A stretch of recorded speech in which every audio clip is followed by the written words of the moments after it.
Hi, this is Lynn Pavlis-Jenkins of LPJ Consulting.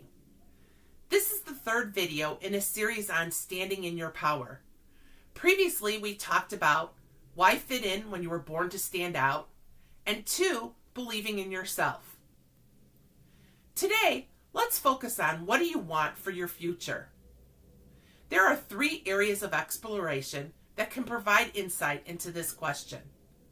First is living on purpose. Many of my clients ask, how am I supposed to find a job or career that aligns with my purpose when I don't even know what my purpose is? Well, what if there wasn't just one purpose, one reason for being on the planet? What if there were a few reasons that you were called to action on?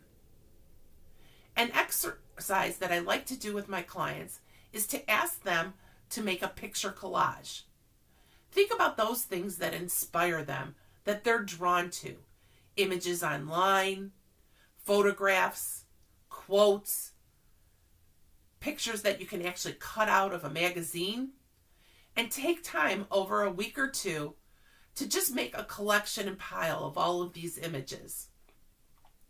Then take a large sheet of paper, like a piece of flip chart paper or artist paper, and roll it out, put it on your dining room table, and begin to gather the pictures that you have in your collection and lay them out, and move them around. Come back the next day, look at it again, and move them some more. Put things that kind of cluster together, and then look at, do you see any themes in your pictures? Do you see items about travel, about nature, about machines, about working with your hands, about movement, maybe even about rural or urban living? The great thing about doing this is that you can see patterns emerge in your collage and see what you're drawn to. You need to get out of your head for this and into your heart. I'd like to share an example of one of these collages. This is the collage that I made a couple years ago. And on the back, I wrote, connect with my joy and passion in my work and share those experiences and processes with others so they may also do this. I thought, how cool is that? I did that a couple years ago. And it really aligns with the work that I'm doing today, but not the work that I was doing at the time. It was motivation to move beyond where I was and to stretch into something future. And a lot of it had to do with the second area of exploration, which is values. Values are those principles or standards of behavior that we hold important. They can describe our motivation. And what's great about values is they're universal. They transcend beyond context. They're based on what's important to us. One exercise you can do is to take cards with one value on each card. Maybe you have 40 or 50 values. Take the pile of cards and sort them into 3 piles. Those things you feel are very important to you, somewhat important, and not important. And then take the pile that you thought was very important and prioritize those values. When you look at this set, this is your compass that kind of directs you on living on purpose. In order to live a fulfilling and happy life, we need to align our values with stuff that's greater than ourselves, desires that are greater than our own. And so that's an opportunity to move into action. Like Nike says, just do it.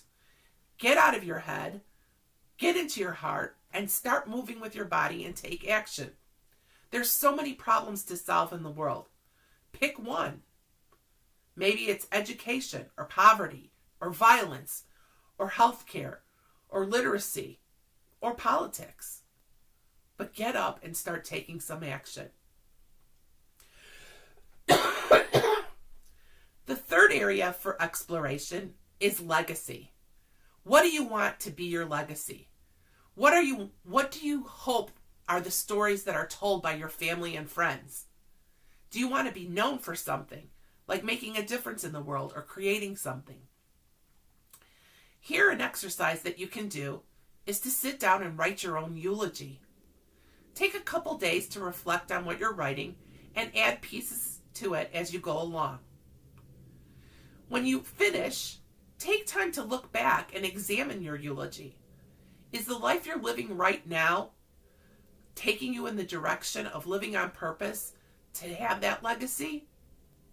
If it is, fantastic. If it isn't, make some course corrections.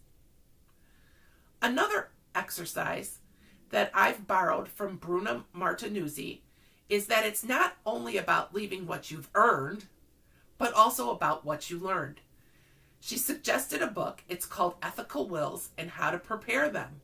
It's a guide to sharing your values from generation to generation. It's by Rabbi Jack Reamer and Dr. Nathaniel Stamfer. It guides you along about passing on those values that you have and why they're important to future generations. So in summary, there are 3 areas to explore when you want to look at what you want for yourself in your future. First, living on purpose. 2, what are my values? And 3, what do you want for your legacy? If you would like to explore these ideas further, please reach out to me at Lynn@lpjconsulting.com.